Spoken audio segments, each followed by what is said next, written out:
What do you think the two would have thought of each other if they could have met? Like, what would that interaction look like in your mind? Like, was there ever a moment where you thought about that?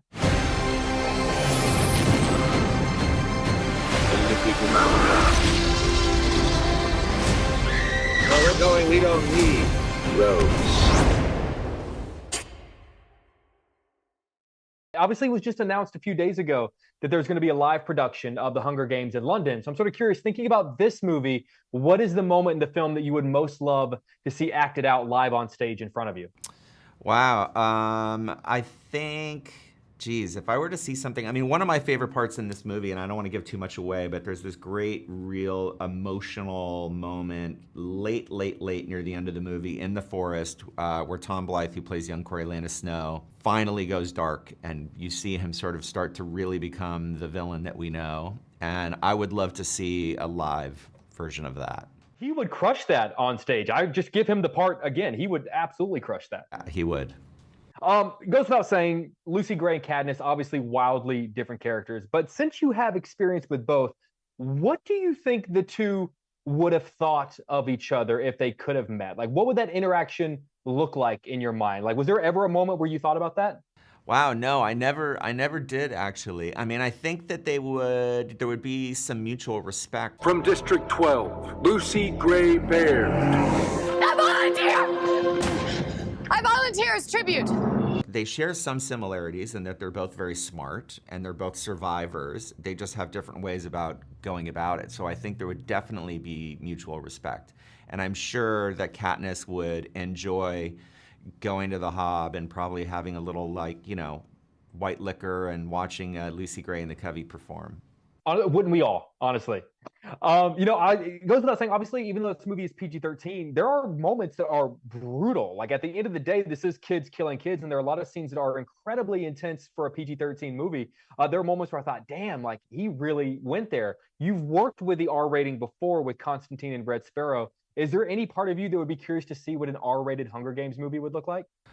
Well, I mean, the truth is every Hunger Games movie that I've done has gotten an R rating at first, and we always have to inch it back and inch it back and inch it back and go back and forth with the MPAA to sort of nudge it back into PG-13. So I'm always approaching it thinking we have to be PG-13, but we always end up getting an R first and have to inch it back. And the other thing, too, is that Constantine, famous story, we made and followed all the PG-13 rules, and we got an MPAA, gave us an R, and said there was no changing their mind. There was nothing we could do to change their mind. Nothing. And they said it's because people believe angels and demons are real. Wow, I'd never heard that story. Quick sidebar: Peter Stormare is my favorite cinematic devil of all time. He's great. Brilliant. Yeah, he's the best. Dying to see the R-rated cut of this film. So just send that on over whenever we're done with it. I'm going to cut you loose on this. One of the great mysteries of the Hunger Games universe is what happened to Lucy Gray. Like, without getting too much into the ending, it's very ambiguous both in the book and obviously in this film. Did you and Suzanne Collins or even Rachel Zegler have any discussions about what you think ends up happening to that character? I mean, I have my theories. I don't want to give any spoilers. I have my theories. I think Suzanne has her theories, but the whole idea is the mystery of it. That she's a mysterious figure. She always was, always will be. She even sings a song about the sort of mystery of Lucy Gray, and so we sort of all just love that. Everybody's going to have to come up with their own idea of where she is.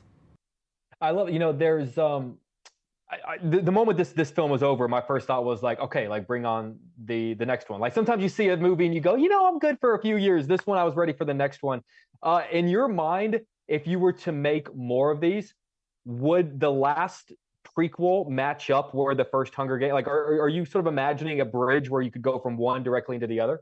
I honestly don't know. When we finished the last series of movies, Nina and I often thought that like this era would be a really interesting era to explore. The sort of post-war reconstruction, beginning of the games, like really getting a sense of the origins of maybe some of the characters, but also just the way the world works, the songs, the games, all of that.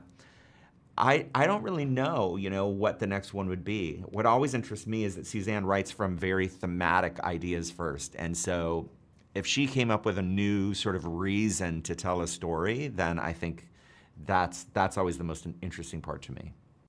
Love that. Well, you continue to make incredible, interesting films, which makes my job easy because I have 10,000 questions I wasn't even able to get to. But Mr. Lawrence, I know you have a busy day, and I truly do appreciate your time, man. It's always a pleasure to chat with you. Thank you. Good to see you. All right, good to see you. Bye, guys.